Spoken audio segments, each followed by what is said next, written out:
JD here, and as you can see, we are back on iRacing once again, and it's actually been a little while since I've played this game. I haven't played it in over a week because real life has kind of gotten in the way, but I will be back this week. So what you're seeing here is actually footage from 2 weeks ago. This was actually my very first Formula 3 experience, because as you can see on the bottom right of the screen, we have been promoted into C class, and with that you unlock Formula 3, or as it's now known as on iRacing, Formula C. And this is my very first outing at Magny Cours, a track that I really do love. I used to play this on F1 2006 Championship Edition back in the day, and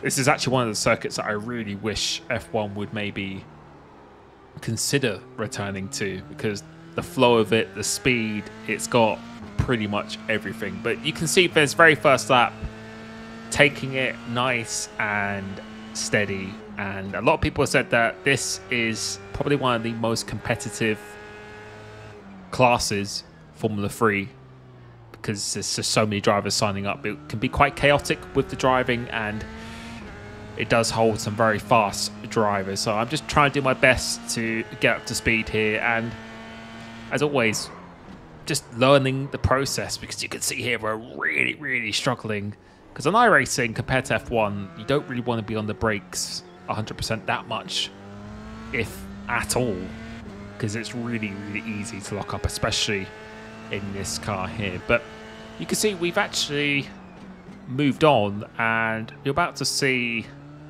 a message from someone in the lobby. As you can see, we're just still going through the laps, just trying to get some valid ones on the board, and you're about to see above here now, and this is why I love the iRacing community, this guy called Enzo saying that he can show me around the track. And some people might take that as being cocky or something like that from another driver, but for me, this is a brand new game for me, and I've been playing the official F1 games for well over a decade now. This is a completely new territory, and I'm welcoming any help. And this guy, Enzo, is I think a 6k I rating, so you definitely don't get there without a vast amount of experience, and also a pretty good win ratio when it comes online. And you're about to see here the delta from the previous laps. I think I spun out on the previous lap, so just staying behind this guy here, just doing a little wiggle of thank you, which is pretty much what that means in racing language when you're on the track. But like I do in my coaching sessions for F1, sometimes just being behind another driver, and no, it's all good to watch the videos and see people's on boards and look at the telemetry and everything, but I don't think there's always a better substitute than actually being on the track with someone else, being behind them, follow as close as you can, and just trying to get a sense of the speed, and you can just understand that sense of the speed much better. So this really helped me, and you will see for the next lap how much this has actually helped me, just getting a true understanding of how much minimum speed you can take through some of these corners, because this is definitely something I struggled with in the F4 car, and going from the F4 car to the F3. The F3 car is not only obviously faster, but it seems like you can actually just slide the car around a lot more during the corner, whereas if you carry a bit too much minimum speed in the Formula 4 car, then that's where it does really punish you. So thank you very much for Enzo, and thank you very much to others, because it's not just him, there's been many others, many of you who have been helping me in these lobbies, and honestly I am very grateful for that. And you could just immediately see straight away just braking later, because I could see where he was braking, although there's no brake lights in these cars. You could just get that sense of speed, and it really was helping me so much. And you're about to see coming through here as well, just carrying so much speed. Looks like he was going completely flat out, and yeah, you can see we're well over a second up. And just want to touch on something as well. I know some people have actually said with my commentary that I make a lot of pauses or speak really slowly, and believe me, I used to speak very quickly. A lot of people who watch my channel, that English is not their first language, so that's why I do try and make it as clear as possible. So sorry if there are long pauses when I speak. I'm just trying to make it as clear as I can, but hopefully it's still good to listen to. But yeah, you just let me know. I'm probably always just going to stick to how I commentate, how I speak myself, and that's something I always encourage others to do. But yeah, just wanted to kind of touch on that point as well. But you can see with that, we've actually gained quite a lot of that time. So thank you very much to Enzo. But we move on to the race. So you can see this is actually a day or so later. We've got Alvaro Carreton in here. He's actually a current F1 esports driver, an absolute beast of a driver in this game as well. You can see we actually qualified, I think, in P6. And I don't know if this is the top tier. I think it might have been the top split at the time, because you get divided into whatever your iRacing is. The air temp is so 25 Celsius. We're going to see how we can do here, and all right, James, the goal is just to have a solid race without getting any off tracks. But you can see the start of this race, we get a really poor start, and I have actually worked in this since then, because it has been 2 weeks. I wasn't actually using my dual clutch system at this time. I was just relying on going from neutral to first gear. So that's why I didn't really get so much of a great start there. But you can see we've been pushed down to, I think, 8th position or something like that. And coming towards the end of the straight, looks like it's about to be three wide coming into this bottom corner. So really got to be careful, because the contact model is not forgiving. Don't want to get any damage. Don't want to get any instant points, because that affects your iRating. So we managed to get one driver back. Now we're behind these 2 red cars, and yeah, let's see what we can do in this race. So the goal is just to have as good pace as I possibly can. Try and keep it nice and consistent. Looks like this guy on the inside. Don't know if he's got a slowdown or anything at all. Clear left. And a lot of you guys have given me good advice on how to deal with slowdowns. If you cut the corner too much, clear right. Don't want to be taking off that speed straight away. And I think he definitely had a slowdown, because you can see how much he's actually dropped back. So now we are back up into P5. I think we've actually made a position in this race. So far so good. And for the next few laps afterwards, these 2 guys up ahead were battling, and that's actually for a podium position. So Alvaro Carreton and the other guy in P2 have managed to pull away quite a bit. And since this video, I feel I've made really good progress in this car, because coming down here you can see we actually stay in 2nd gear. All the top drivers take this in 1st gear. So I think I was using a bit too much of a higher gear selection for some of these corners. So I'm still used to how the F4 car is driving. And I think with iRacing, I've been switching around my choice of formulas and car combos quite a lot.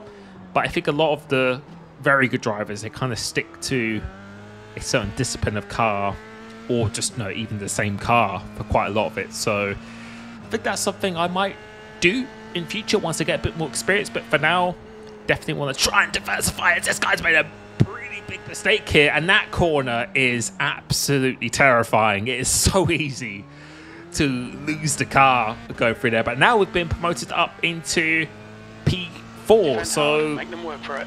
Yeah, this is actually going really, really well. I don't know what my ranking was coming to something, but you can see coming to this black car, just going down the inside of the red one, and I'm definitely not the 4th fastest car on track. You can see the leaders have gotten away, lapping almost about a second a lap quicker. And as I said, I was definitely reviewing quite a lot of footage over this and learned quite a few things, and I think I've improved my pace quite a bit since then. But it's all a learning experience, and honestly, this is why I'm loving this game so much. When I first started playing F1 games, it took me a long time to actually get to a level where I felt I was really consistent, really comfortable with the game.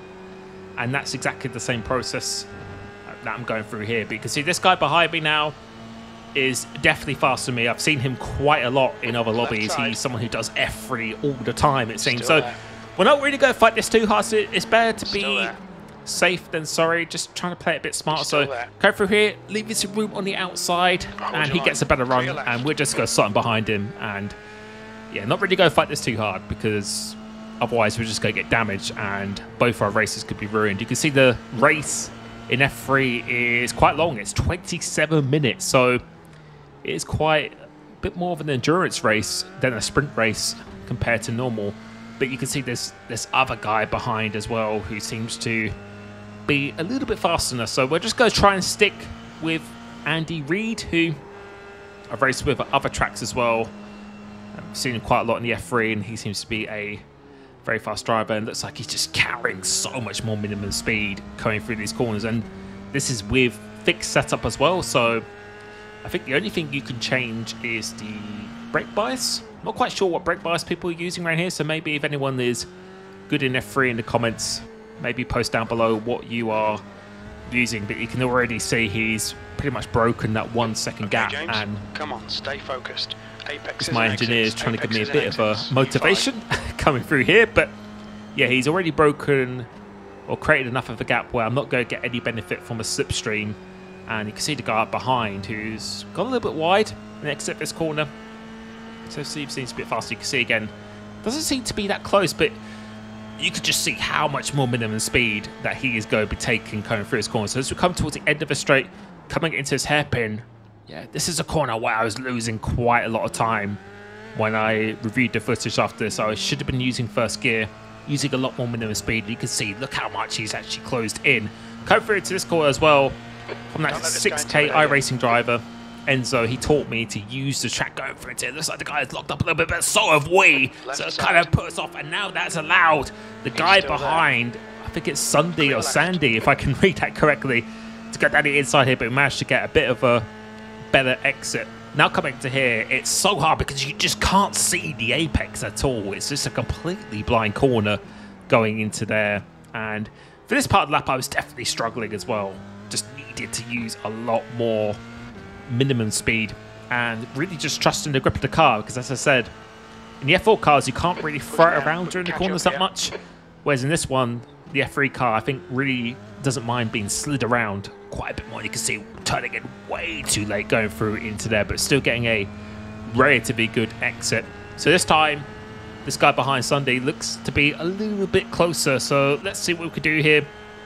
We already can see that it's going to be a much later on the brakes. This is a gear, well, this is a corner that I should have been taking in fourth gear as well. As I was reviewing other drivers' footage ahead of me, they were taking a fourth gear through there, so I was keeping it in fifth, which doesn't give me the best of exits. And you can see he's about 3 tenths behind, 2 or so tenths behind, but you're about to see he just absolutely launches it down the inside and smashes into the side of us. So I think his understeer bit hasn't left any racing room, and yet you can see not too happy about that, and that's given us some incident points. That's 4 incident points, which will affect your safety rating quite a bit. You can see understeering going through into here. So at this point, I was going down the inside just to try and put him offline, because I was really determined to try and get his position back, because he's given me some incident points, and I felt like our pace wasn't too different, so I felt like I could definitely keep with this guy. So coming into this blind corner, really difficult to see, so go down, dummy down the inside. What happens? He takes up too much speed, and he spins off, going off into the barrier, and you can see by my face there, we were, yeah, quite satisfied that, because after I felt like it was probably quite a good initial move for him, but I think he just overcooked it a bit, gave me those instant points, which really do affect your safety rating. And then, I wouldn't say payback, because I don't really want another driver to crash or anything at all, but he managed to get that position back, and yeah, that felt quite satisfying to get it back in that fashion. But you can see we're still in, I think, P5 in this race, and now we've got 1 lap of this race to go. You can see we have a couple of cars behind us who, again, I think definitely had a little bit more pace than me during this race, because I would think, based on my iRating, if I came in 8th, then that would have been enough to improve my iRating. So we were the 8th seed in here, so if you could always get a better result than what your seeded position is, then that's obviously really good. So that's exactly what we're trying to do here, and just trying to get a good exit coming off this corner. White flag means that this is the last lap of the race, and you can see we have been driving for about 26 minutes, almost 27 minutes, so it's quite a long time to be going for it. You can see again under the braking, this is definitely a corner where I was losing quite a lot of time, just not braking late enough. So you don't want to be 100% of the brakes as you come into that hairpin, but a little bit higher on the pressure and just braking a little bit later. You can go flat out through here, but the tyres are slowly but surely coming off that. You can see the minimum speed again from the car behind really closing in. So when I was reviewing other people's footage, it looks like they were turning a lot more during the corner, so just needing to trust the car has more grip.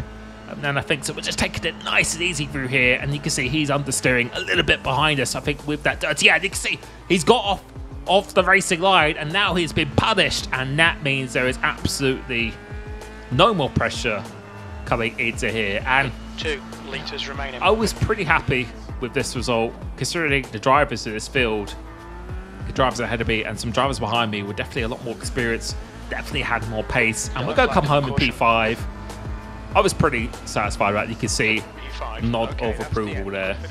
Thank you so much for the support on the channel. I really hope you enjoyed that race. Again, as always, please post down advice, anything to help me improve me at this game anymore.